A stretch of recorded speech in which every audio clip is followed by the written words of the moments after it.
You know, they say blood is thicker than water, but I learned the hard way that sometimes even blood can turn to poison when it doesn't flow the way your family expects it to.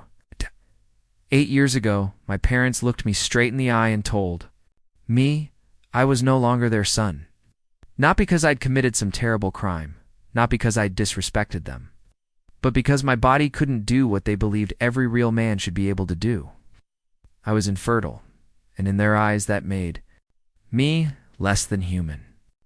Before we jump back in, tell us where you're tuning in from, and if this story touches you, make sure you're subscribed because tomorrow I've saved something extra special for you.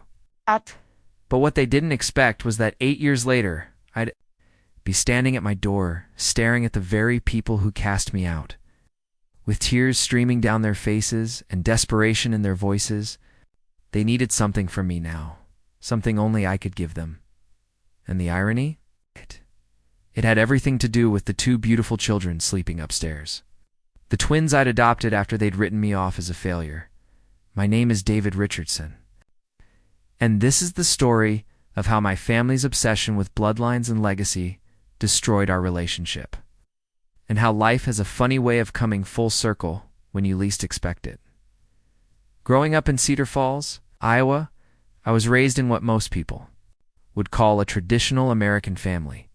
My father, Robert Richardson, owned a successful construction company that his father had started back in the 1960s. My mother, Tricia, was a homemaker who dedicated her life to maintaining our family's reputation in the community.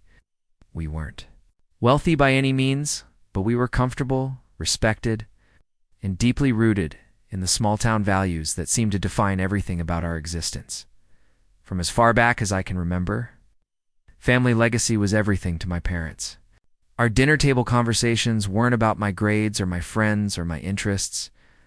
They were about carrying on the Richardson name, about the importance of family bloodlines, and about how one day I'd take over the family business and raise my own children to continue the tradition. My father would often say that a man's greatest achievement wasn't his career or his wealth, but the children he left behind to carry his name forward.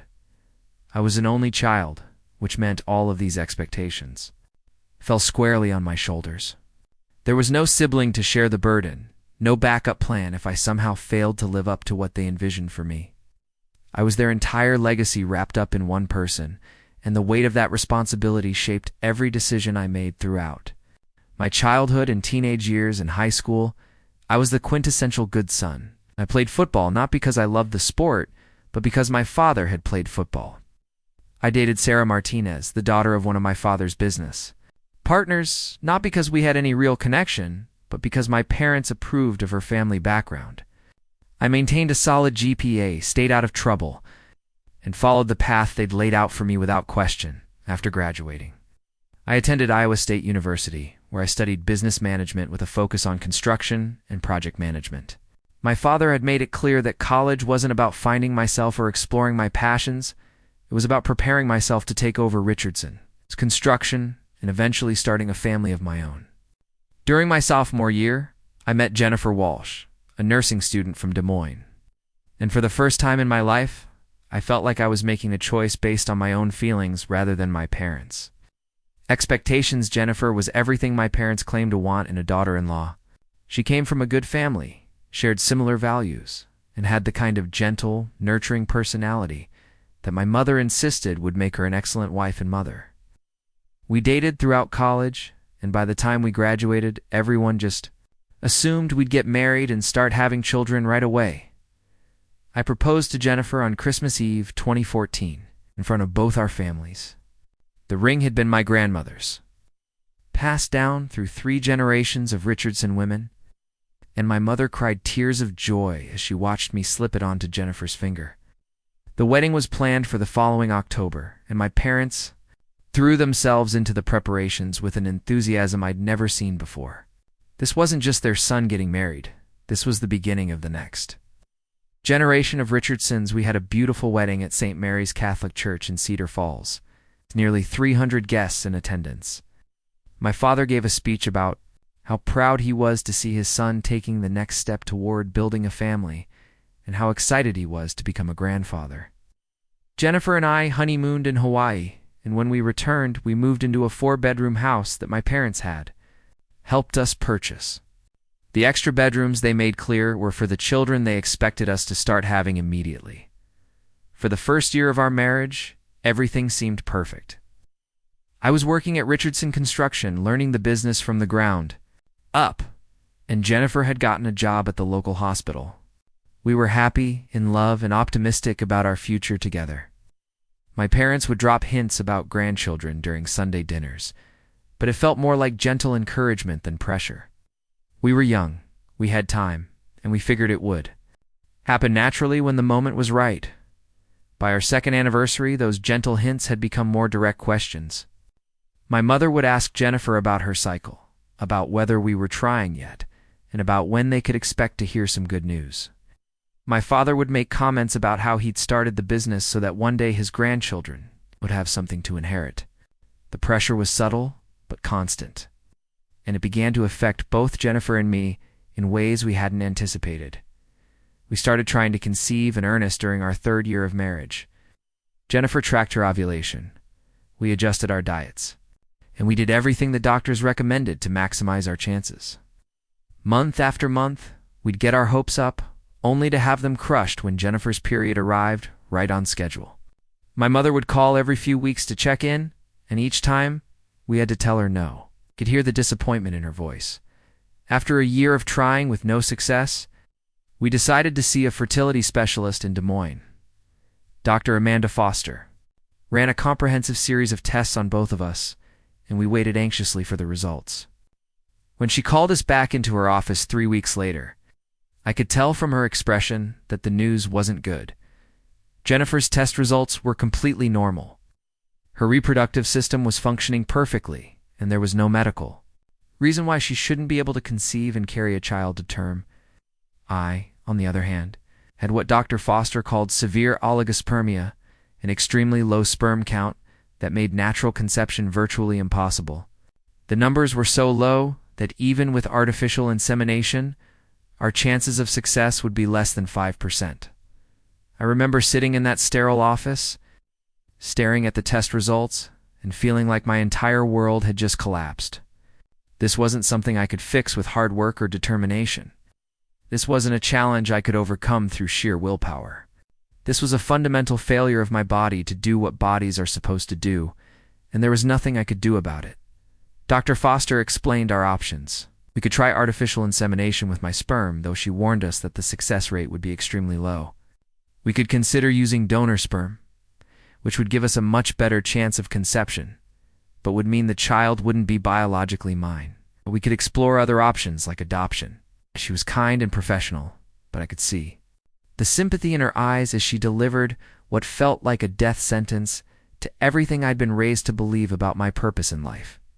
Jennifer took the news better than I did. She held my hand as we drove home and assured me that we'd figure it out together, that there were other ways to build a family, and that she loved me regardless of what some medical tests said about my fertility. But I could see the sadness in her eyes too, and I knew that part of her was grieving the biological children we'd never have together. The hardest part was telling my parents. I'd been dreading this conversation since the moment Dr. Foster had delivered the diagnosis, but I knew I couldn't put it off any longer.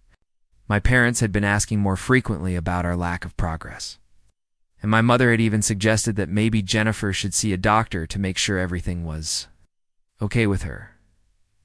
We invited them over for dinner on a Sunday evening in November. Jennifer had made my father's favorite pot roast, and my mother had brought homemade apple pie. We made small talk throughout the meal, but I could tell they sensed something was wrong. Finally, as we were clearing the dishes, my father asked directly if there was something we needed to tell them. I took a deep breath and explained that we'd been to see a fertility specialist, and that we'd discovered the reason we hadn't been able to conceive. I tried to keep my voice steady as I told them about my diagnosis, about the low sperm count, about the minimal chances of natural conception. I explained that the problem wasn't with Jennifer, it was with me. The silence that followed was deafening. My father stared at me with an expression I'd never seen before, a mixture of shock, disappointment, and something that looked almost like disgust. My mother's face went pale, and she gripped the edge of the table so hard her knuckles turned white. "What exactly are you saying?" my father finally asked, his voice cold and distant. I explained the medical details as best I could, trying to remain clinical and factual. I told them about the different treatment options, about the possibility of donor sperm, about adoption. I tried to reassure them that Jennifer and I were committed to building a family together, that there were other ways to have children, that this diagnosis didn't mean the end of their dreams of becoming grandparents. But I could see in their faces that they weren't hearing any of that. All they heard was that their only son, their sole hope for continuing the Richardson legacy, was defective. Unable to fulfill the most basic requirement of manhood in there is the ability to father children. My mother was the first to speak, her voice shaking with emotion. But surely there's something they can do, some treatment or procedure. This can't be permanent. I explained that we could try artificial insemination, but that the success rate was extremely low. I mentioned the possibility of donor sperm, and my father's reaction was immediate and violent. "Absolutely not," he said, his voice rising. I know. "Grandson of mine is going to be some stranger's biological child. That's not a Richardson. That's not family." I tried to explain that genetics didn't determine love, that adopted children, or children conceived through donor sperm, could be just as much a part of our family as biological children.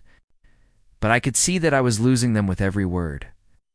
"David," my mother said, tears streaming down her face, "this family has been built on bloodlines that go back generations. Your great-grandfather started this business so that his blood would inherit it. Your grandfather expanded it for his descendants. Your father has worked his entire life to build something to pass down to his son and his son's children. How can you just throw all of that away?" I felt my temper rising. "I'm not throwing anything away. I'm dealing with a medical condition. That's beyond my control. Jennifer and I want to have children.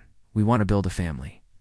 The method might be different than what you'd prefer, but the end result is the same. We'll have children to love and raise. But they won't be Richardsons," my father said quietly. "Not really. They'll be strangers' children with our last name. They'll have no connection to this family's history, no claim to what we've built." The argument continued for another hour, with my parents becoming increasingly upset and me becoming increasingly frustrated. They couldn't understand why I wasn't willing to keep trying artificial insemination, why I wasn't exploring every possible medical option, why I was so quick to consider alternatives that they saw as abandoning the family legacy. Preparing and narrating this story took us a lot of time, so if you are enjoying it, subscribe to our channel. It means a lot to us. Now back to the story. Finally, my father stood up and looked at me with an expression of complete disappointment. "I don't know what kind of man gives up on his family's future so icily," he said. "But I know it's not the kind of man I raised." They left that night without saying goodbye to Jennifer, and I could see the hurt in her eyes as she watched them walk out our front door. We'd expected them to be disappointed, but we'd never imagined they'd react with such hostility and rejection. The next few months were a nightmare. My parents would barely speak to me at work, treating me like an employee rather than their son. They stopped inviting us to family gatherings, and when we did see them, they'd make comments about how other people's children were giving them grandchildren, while theirs were choosing not to. They seemed to believe that our infertility was somehow a choice we were making. It's a selfish decision to deny them the legacy they'd worked so hard to build. Jennifer and I decided to try artificial insemination 3 times, mostly to appease my parents and to prove to ourselves that we'd exhausted every option. Each attempt cost thousands of dollars and put Jennifer through weeks of hormonal treatments and emotional stress. Each failure felt like another nail in the coffin of our relationship. With my parents, after the 3rd failed attempt, we sat down and had a long conversation about what we really wanted for our future. Did we want to continue putting ourselves through this emotional and financial torture for the slim possibility of a biological child? Or did we want to focus on building the family we both desperately wanted through other means? Explore adoption. We contacted several agencies, attended information sessions, and began the lengthy process of home studies and background checks. The social workers were kind and supportive, helping us understand that there were many ways to build a family, and that adopted children were no less loved or valued than biological ones. When we told my parents about our decision to pursue adoption, their reaction was even worse than I'd expected. My father accused me of being selfish and lazy, of taking the easy way out instead of continuing to fight for a biological child. My mother cried and begged me to reconsider, insisting that an adopted child would never really be part of the family, that we'd always feel like something was missing. "You're destroying everything we've worked for," my father said during what would be our last conversation as father and son. "This business, this family, this legacy, it's all meaningless if there's no one to carry it forward, no one with Richardson blood." I tried one last time to make them understand that family wasn't about blood, that love and commitment mattered more than genetics, but they were beyond reasoning with. In their minds, I had failed in the most fundamental way possible, and my decision to pursue adoption was the ultimate betrayal of everything, so they'd raised me to believe about family and legacy. The final break came on a cold February evening in 2018. Jennifer and I had been approved by the adoption agency and were waiting to be matched with a birth mother. We were excited and optimistic about our future, despite the ongoing tension with my parents. I'd hoped that, once we actually had children, they'd come around and realize that being grandparents was more important than the biological details. But that night, my mother called me in tears. She'd been talking to her sister, my Aunt Carol, who lived in Minneapolis. Apparently, Carol's daughter had just announced she was pregnant with her second child. My mother had spent the entire conversation comparing her situation to ours. "She's going to have real grandchildren?" My mother sobbed into the phone. "Children who carry her family's blood, who look like their parents, who belong to the family in a way that ... that these adopted children never will." I felt something snap inside me. After months of trying to be patient and understanding, after enduring their disappointment and criticism, after watching them treat my wife like she was somehow complicit in my failure, I'd finally reached my breaking point. "Mom," I said, my voice shaking with anger, "those adopted children will be my children. They'll be Jennifer's children. They'll be your grandchildren if you choose to accept them. But if you can't love them because they don't share your DNA, maybe you're not the kind of people I want raising my children anyway." The silence on the other end of the phone was deafening. Finally, my mother spoke, her voice cold and distant. "I think you need to decide what's more important to you, David, your family or these ...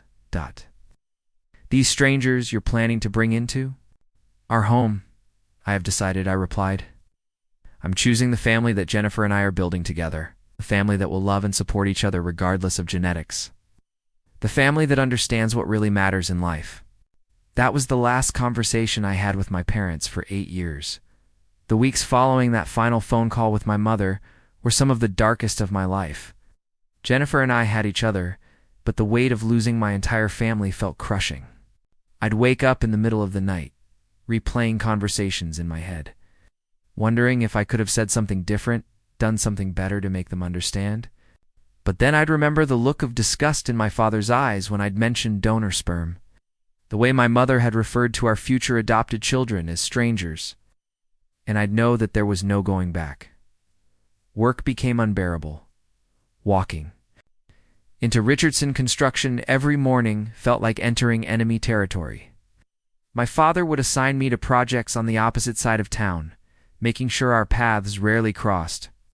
When they did, he'd speak to me with the same cold professionalism he reserved for subcontractors he didn't particularly like. The other employees could sense the tension, and I could see the questions in their eyes.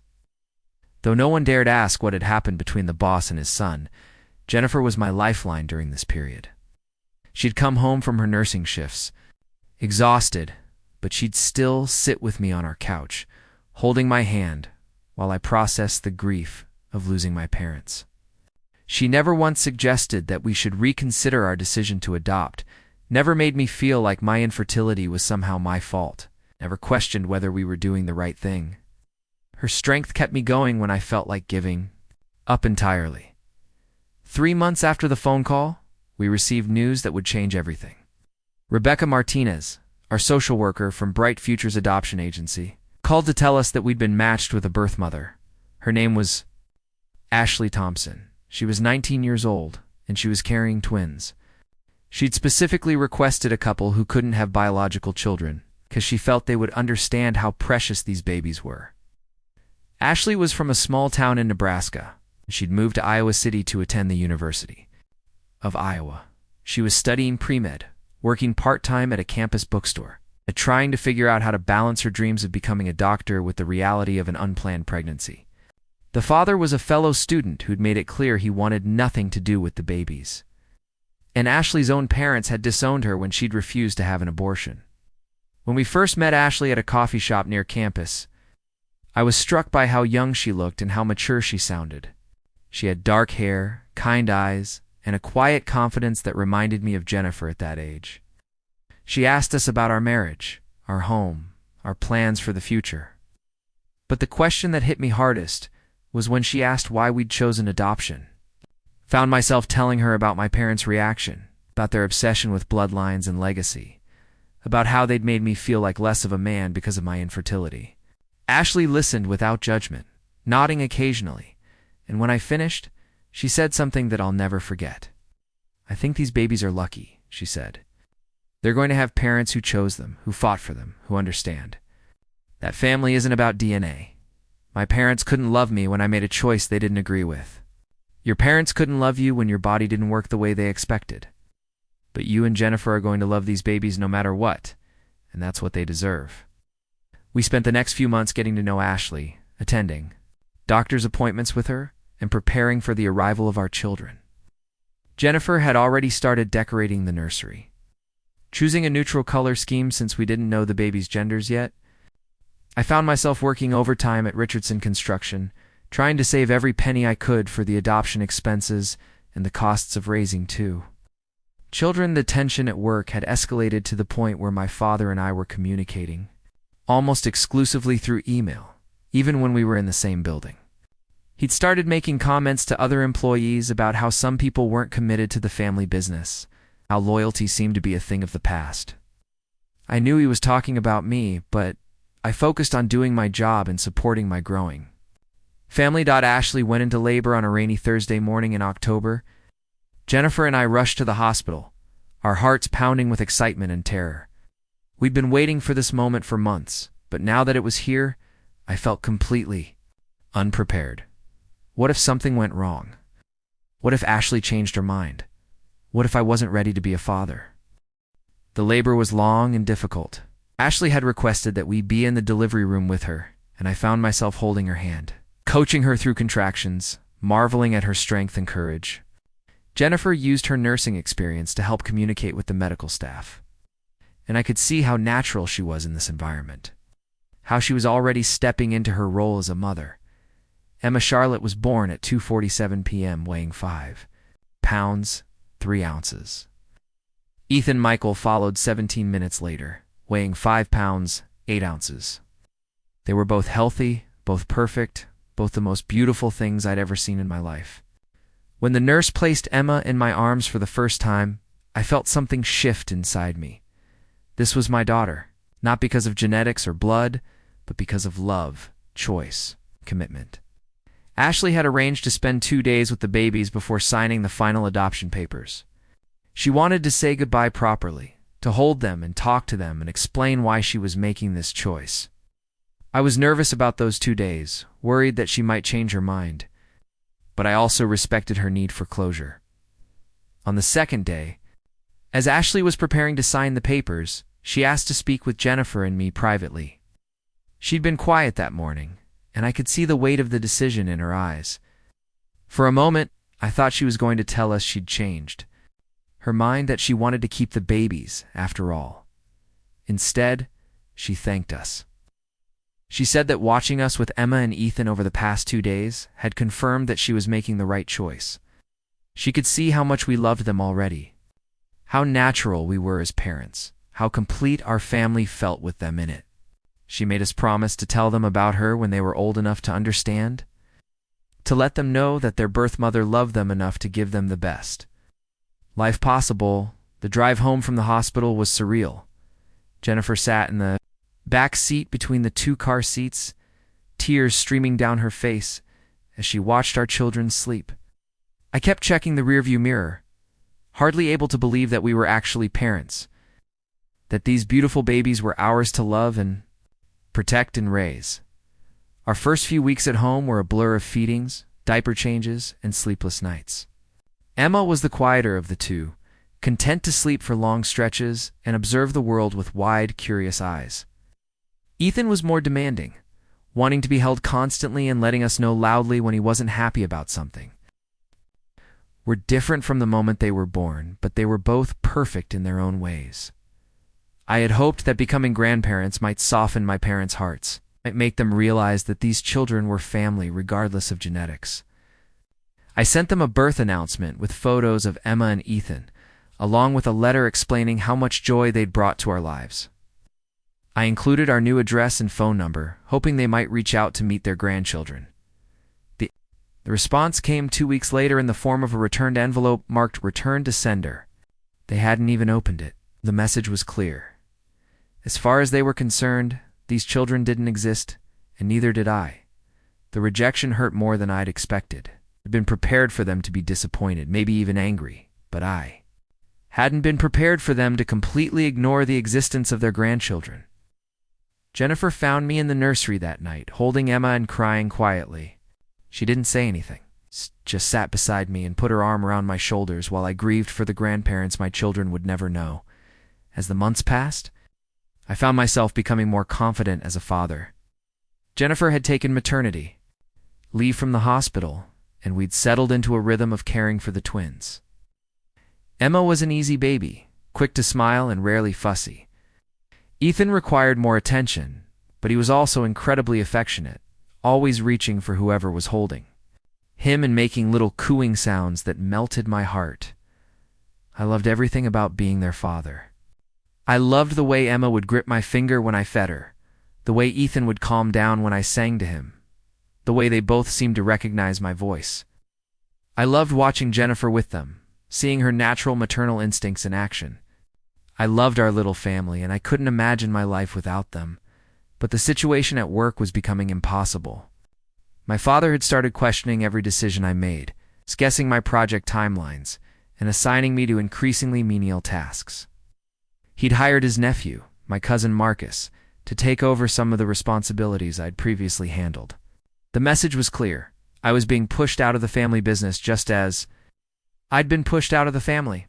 The final straw came when I overheard my father talking to one of his longtime employees about succession planning. He was discussing how important it was to have someone with real family commitment take over the business. Someone who understood the importance of carrying on the Richardson legacy. He mentioned that Marcus had just gotten engaged and was planning to start a family soon, and how that showed the kind of dedication the business needed. I realized that I was never going to be welcomed back into the family fold. My father had made his choice, and it wasn't me. I could continue working at Richardson Construction, accepting diminished responsibility and constant criticism. Or I could take control of my own future and build something for my children that didn't depend on my parents' approval. That night, I made a decision that would change everything. I was going to start my own construction company. I had the experience, the knowledge, and the connections to make it work. More importantly, I had something to prove to myself, to my parents, and to my children. I was going to build a business that valued hard work and integrity over bloodlines and legacy. I spent the next 3 months quietly preparing. I researched business licenses, contacted potential clients, and began assembling a team of skilled workers who were unhappy with their current situations. I was careful not to violate any non-compete clauses or steal clients directly from Richardson Construction. But I also wasn't going to let my father's rejection stop me from pursuing my dreams. When I finally submitted my resignation letter, my father's reaction was exactly what I'd expected. He accused me of being disloyal, of biting the hand that fed me, of destroying everything he'd worked to build.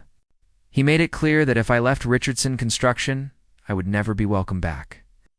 That I was choosing to be an outsider to the family business permanently. I looked at him across his cluttered desk. This man who'd raised me but couldn't accept me, and felt a strange sense of peace. "I'm not destroying anything," I said. I'm building something new, something that my children can be proud of regardless of their DNA. He stared at me for a long moment, his face red with anger and disappointment. Finally, he spoke in a voice so cold it made me shiver. "Don't ever come back here, David. Don't ever contact us again. As far as I'm concerned, you're not my son anymore." Those words should have devastated me, but instead I felt liberated. I was free to build the life I wanted, to raise my children with values that mattered, to create a legacy based on love and achievement rather than genetics and tradition. I walked out of Richardson Construction for the last time on a bright spring morning in 2019. Emma and Ethan were 6 months old, healthy and happy, and completely unaware that their father had just been disowned by his parents. As I drove home to tell Jennifer about my decision, I felt more optimistic about the future than I had in years.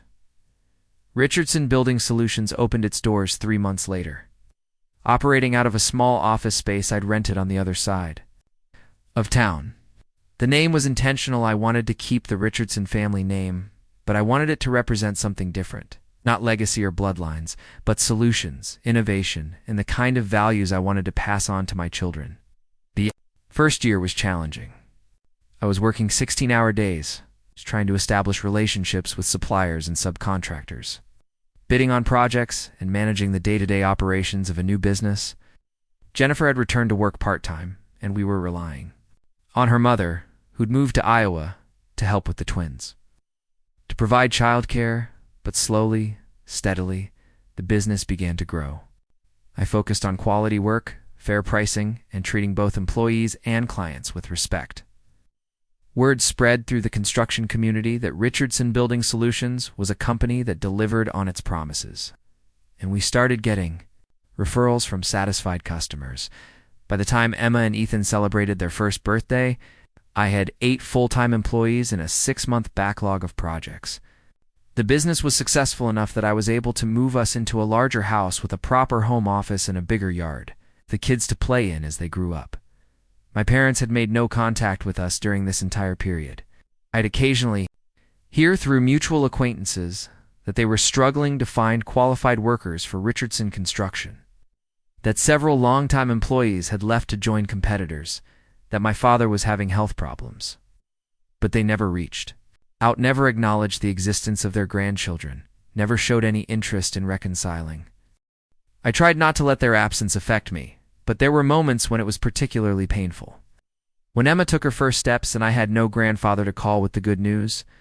When Ethan said his first word, Dada, and I realized my father would never hear his grandson call him Grandpa.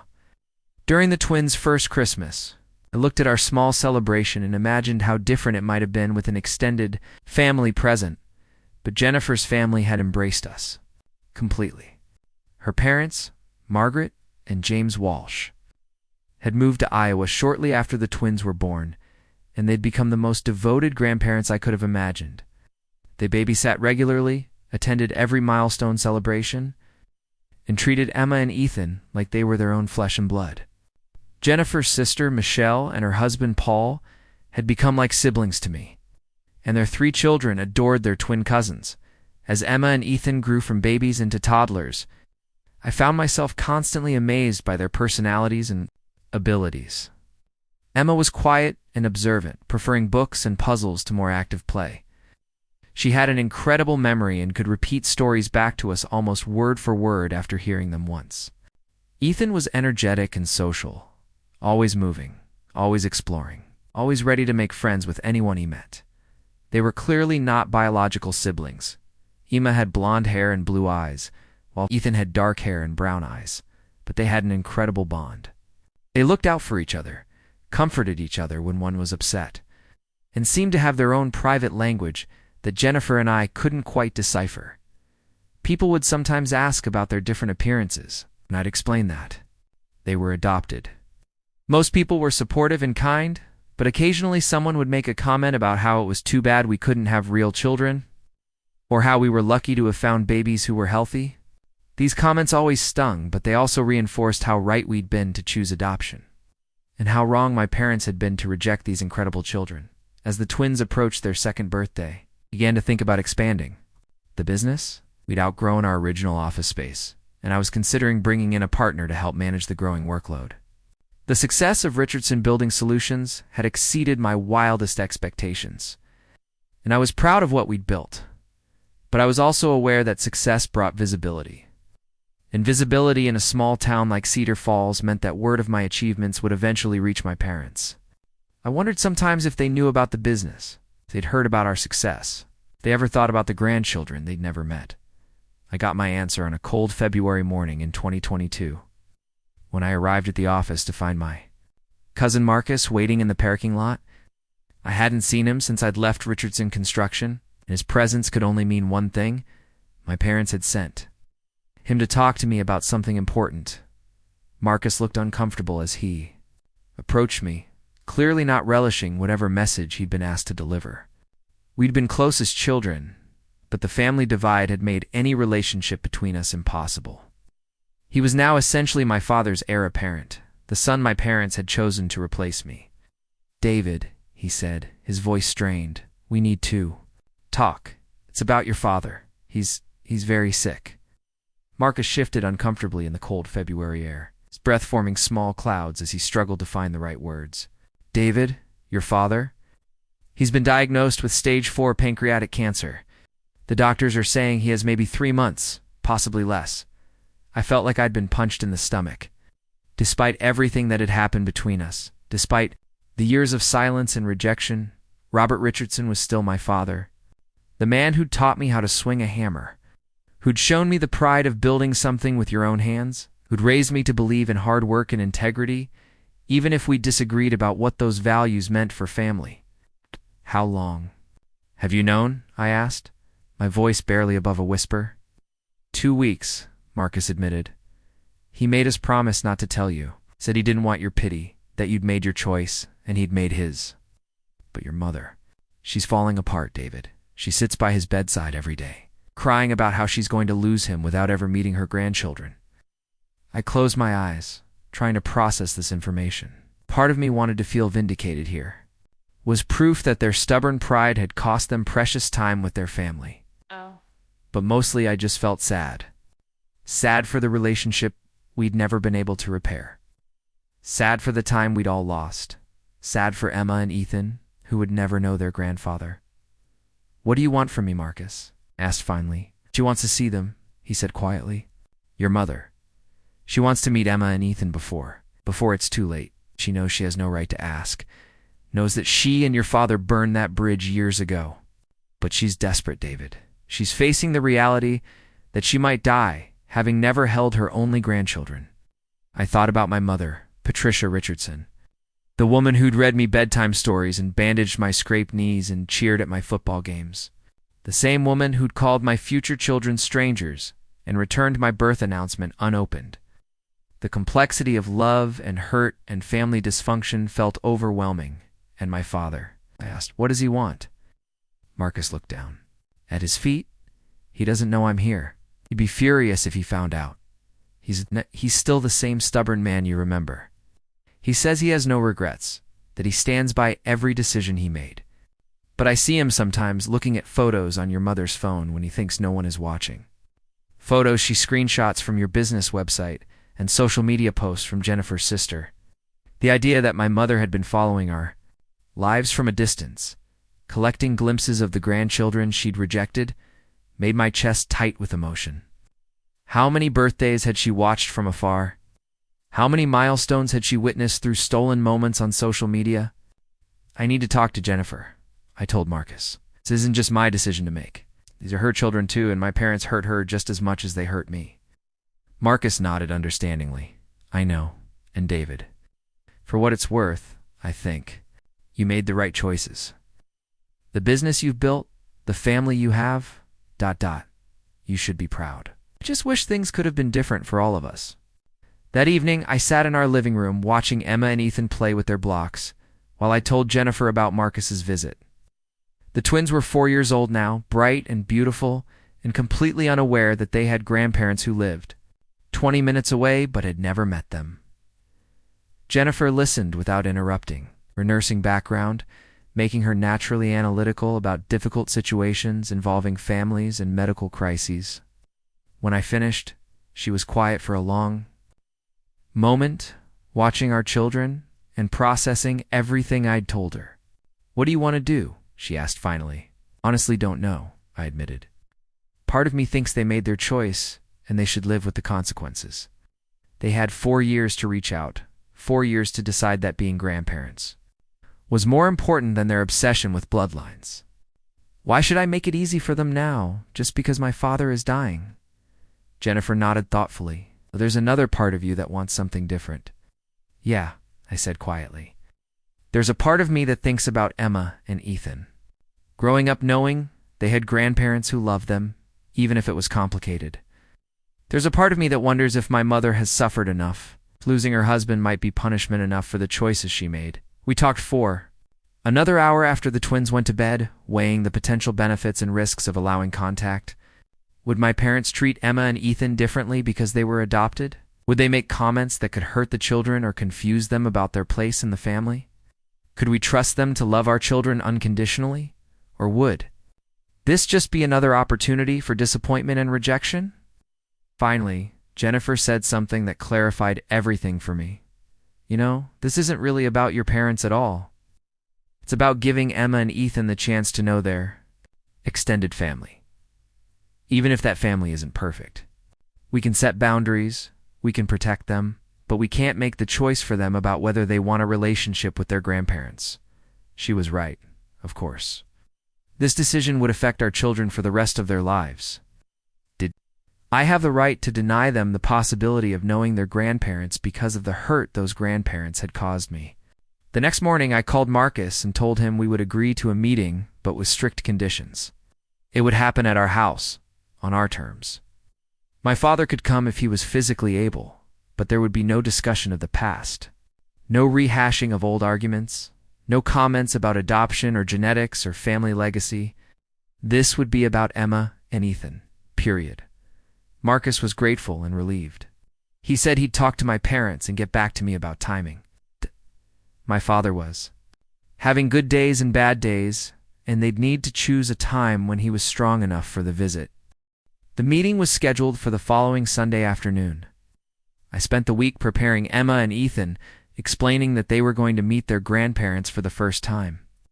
At 4 years old, they didn't fully understand the complexity of the situation, but they were excited about the idea of having more family members. "Will they bring us presents?"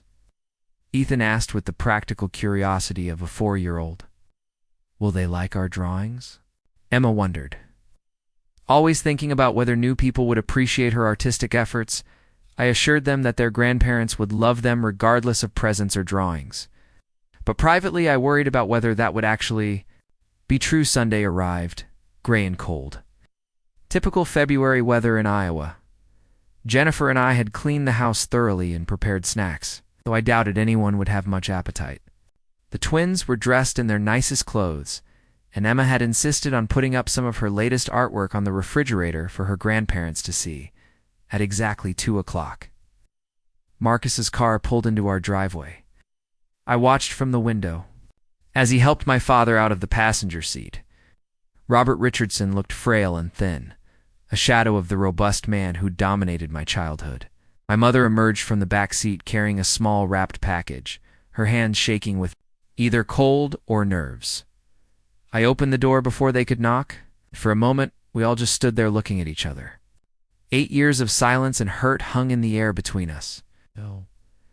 But there was also something else, anticipation, hope, maybe even love that had been buried but never completely extinguished. "Hello, David," my mother said softly, her eyes already filling with tears. "Mom, Dad?" I stepped aside to let them in, noting how carefully my father moved, how much effort each step seemed to require. Emma and Ethan had been playing in the living room, but they'd gone shy at the sight of strangers. They stood behind Jennifer's, legs peeking out curiously at these new people who claimed to be their family. My mother saw them and completely broke down. She covered her mouth with her hands, tears streaming down her face as she took in her first real look at her grandchildren. "Oh my God," she whispered. "They're so beautiful." Emma, who was always braver than her brother in social situations, stepped forward slightly. "Are you crying because you're sad?" she asked, with the direct honesty that only young children possess. My mother knelt down to Emma's level, still crying but smiling now too. No, sweetheart. I'm crying because I'm happy. I'm so happy to finally meet you. I'm Emma, my daughter announced. And that's my brother Ethan. He's shy, but he's really nice when you get to know him. Ethan took this as his cue to come forward, though he stayed close to Jennifer. Do you really live far away? He asked. Daddy said you live far away, but Marcus said you live close by. I saw my father wince at this innocent question that highlighted how absent they'd been from the children's lives. But he recovered quickly, lowering himself carefully into our armchair. We live about 20 minutes away, he told Ethan. And I'm sorry we haven't visited before now. The next 2 hours were a revelation. My parents were completely enchanted. With Emma and Ethan and the children, with the adaptability of 4-year-olds, quickly warmed up to these new grandparents. My mother listened intently as Emma explained her drawings, praising each one with genuine enthusiasm. Nice.